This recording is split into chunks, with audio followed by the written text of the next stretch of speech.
Hello, it's time to noontime prayer. I brought the Adult Bible Study Guide of the second quarter of 2025, titled Illusions, Images, Symbols. Yeah, how to study the Bible prophecy. It has actually 13 lessons. I'm gonna start read the lesson 7.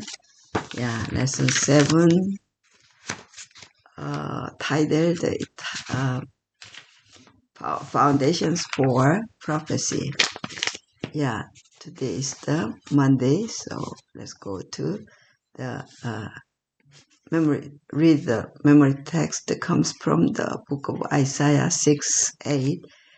Also, I heard the voice of the Lord saying, Who shall, whom shall I send, and who will go for us?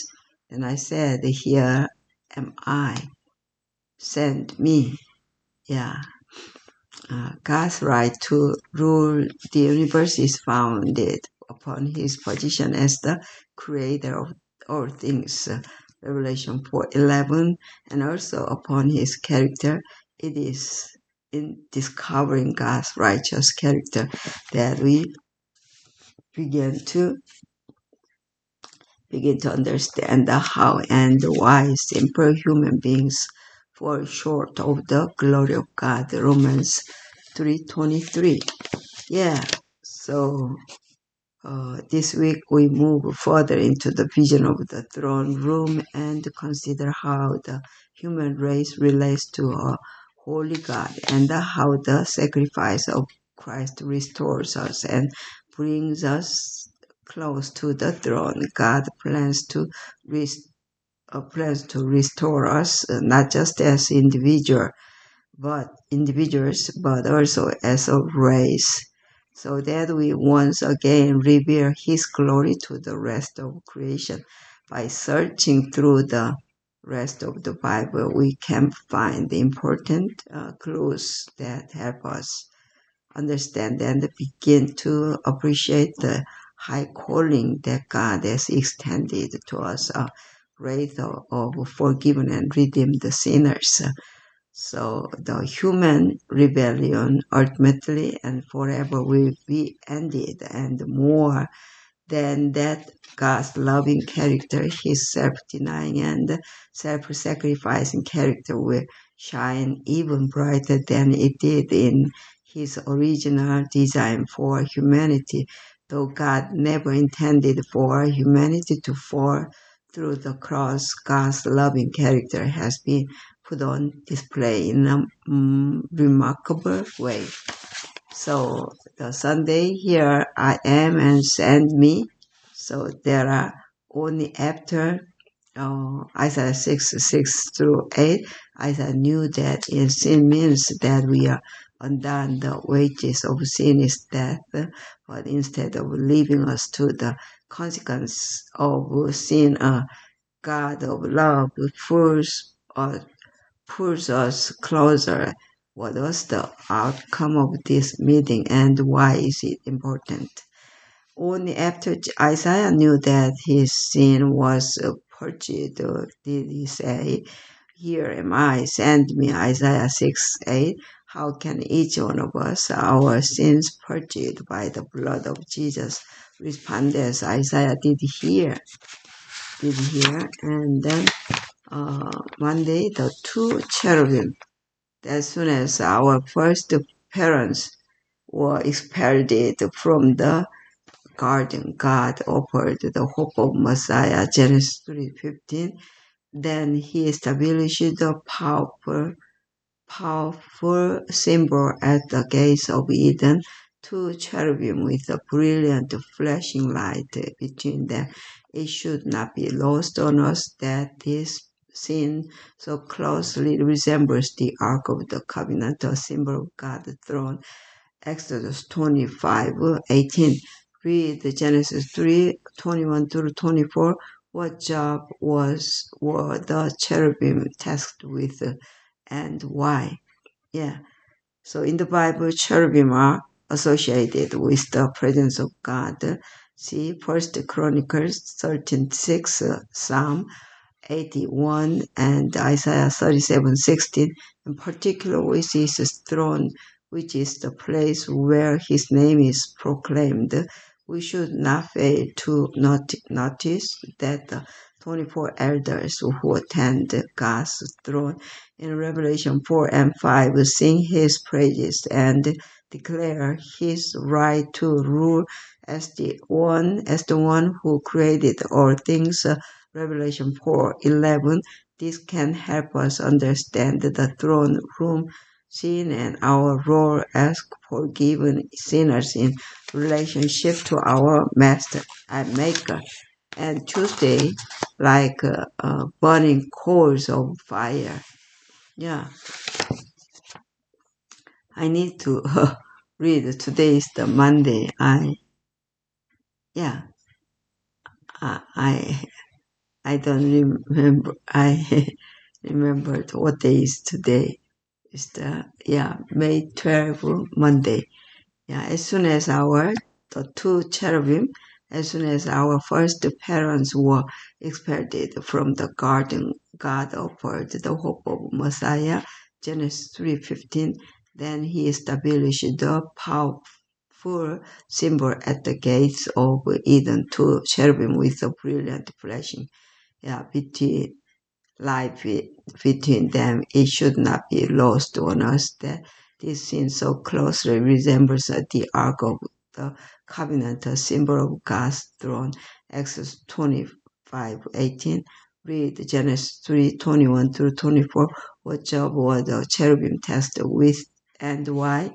While the cherubim were certainly given the responsibility to keep sinners from accessing the tree of life, Genesis 3:22, they also were a symbol of hope, of promise that one day humans would be restored to paradise. The Garden of Eden remained upon the earth long after man had become an outcast from its present path. The fallen race was long permitted to gaze upon the home of innocence, their entrance barred only by the watching angels. At the cherubim guarded gate of paradise, the divine glory was revealed. Hither came Adam and his sons to worship God. Here they renewed their vows of obedience to that law, the transgression of which had banished them from Eden, but in the final restitution, when there shall be a new heaven and a new earth, Revelation 21:1, it is to be restored more gloriously adjourned than at the beginning. Patriarchs and Prophets, page 62 by Ellen White. The wording in Genesis 3:24 is also interesting. The Bible indicates that God placed the cherubim to the east of Eden, and the original Hebrew word used is sakan, the root word for the sacred tabernacle. See Exodus 25:9, Numbers 3:26, where the presence of God dwelt among his people, though the common term Shekinah for the presence of God does not appear in the Bible. It too is based on this word, often translated tabernacle. A literal translation of Sakan could read God tabernacled the cherubim at the east of the Garden of Eden. So in the Bible, cherubim are associated with the presence of God. Yeah, see, First Chronicles 13:6, Psalm 81, and Isaiah 37:16, in particular with his throne, which is the place where his name is proclaimed. We should not fail to notice that the 24 elders who attend God's throne in Revelation 4 and 5 sing his praises and declare his right to rule as the one who created all things, Revelation 4:11. Yeah, this can help us understand the throne room scene and our role as given sinners in relationships to our Maker. And Tuesday, already 10 minutes, but tomorrow I'm not here, so I gonna re- read, read like burning coals of fire. Yeah, yeah. Cherubim either as living beings, Ezekiel 10:8, or the gold symbols of them, Exodus 25:18, appear all through the Old Testament. They are often depicted as standing immediately next to God's throne, radiating His glory to the universe. Cherubim also are are embroidered into the curtain before the Holy of Holies, Exodus 26:1. In the book of Psalms, God's supreme power over creation is poetically pictured as God being borne through the air by cherubim. Psalm 18:10. God commanded that the Ark of the Covenant be topped by two solid gold cherubim with their wings extended toward one another. Exodus 25:18 through 20. Read Ezekiel 1:4-14. What similarities do you see between this passage and the scenes depicted in Isaiah 6:1-6 and Revelation 4:1-11? Ezekiel is presented with an impressive display of God's power. It is a confusing scene to begin with, matching the predicament that God's people found themselves living with at the moment. The chosen people, not in the land of promise, but in Babylonian captivity. As Ezekiel studies the scene placed before him, he looks up and sees God's throne above it, or notice the important similarities with the other throne visions. The living creatures that Ezekiel witnesses have the same face as the living creatures in John's vision: a lion, an eagle, an ox, and a man. The mysterious creatures with the four faces are not specifically named in Ezekiel's initial description. Later, in another throne room scene, see Ezekiel 10:1-21, they are called the cherubim, and we also find the burning coals from Isaiah's vision of the seraphs. They share the faces of the living creatures mentioned in John's vision. Whenever we see God's throne, whether in the typical Ark of the Covenant, which served as God's meeting place with Moses, Exodus 25:22, or the breathtaking visions of the prophets, the cherubim are always there. They are intimately tied to the throne of God. All of God's creatures were designed to reflect His glory, whether we are talking about the human race made in His image or the angelic beings who are posted immediately next to His glorious throne. Yeah, so holy, holy, holy is the Lord God Almighty. How do you measure up in contrast to the holiness that Ezekiel witnessed here?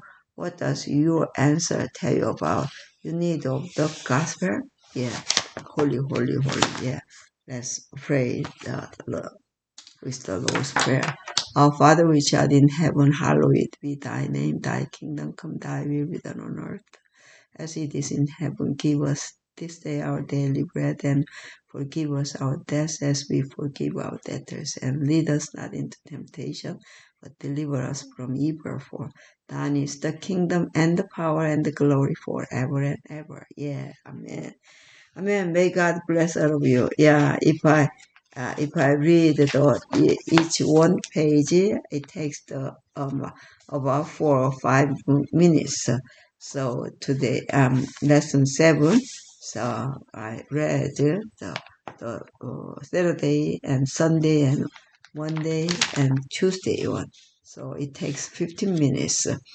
Well, I read already the Saturday and Sunday, even maybe Monday, 2 times I'm gonna read, but still just reading. I don't know exactly what there are story, but just guess. Foundations for prophecy, and there are the Ezekiel's, experience, and 2 cherubim and burning coals of fire on Ezekiel's on lips like that. Only that, but it works. If it's different whether I after I ready, yeah, there are some kind of things I just happen and then I pray. So that's why I put it's noontime prayer, and only prayer is yeah. I can focus only the prayer, but with the study book, on everyday study book in Korean and in English is good to me and to you too. Yeah, thank you, Lord. May God bless all of you, and let's go together. Thank you.